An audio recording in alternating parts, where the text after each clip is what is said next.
તો પત્ની તો 8 પત્નીઓ ગણાય છે, એમ તો ગણાય તો 16,000 પત્નીઓ ગણાય છે, પણ એ અલગ લીલા હશે ભગવાનની. પણ મુખ્ય કોણ? રૂકમણીજી અને સત્યભામાજી. આ બેવ હતા ને, મતલબ ત્યારે કૃષ્ણ ભગવાનના તાજવે તોલવાના હતા, ખબર છે? હા, તો તાજવે તોલવાના હતા ને, તો સત્યભામાએ શું કર્યું? એક બાજુ તાજવામાં કૃષ્ણ ભગવાનને રાખ્યા અને બીજા તાજવામાં સોના, ચાંદી અને ઝવેરાત મૂક્યા.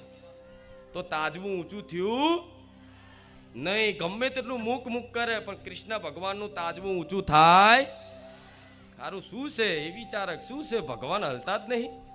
આટલું બધું સોનું મૂક્યું, ઝવેરાત, ચાંદી, હીરા, મોતી બધા દાગીના મૂકી દીધા, છતાંય તે ભગવાનનું પલ્લું ઊંચું જ નહીં થતું. શું છે? શું છે? તો પછી તરત જ રૂકમણીજીનો વારો આવ્યો. તો રૂકમણીજીએ શું કર્યું? તરત તુલસી પત્ર પર કૃષ્ણ લખી અને બધું હટાઈને ખાલી તાજવા પર મૂક્યું. ભગવાનનું નામ ખાલી આમ મૂક્યું ને, ભગવાનનું તાજવું ઊંચું થઈ ગયું. ખબર છે ને?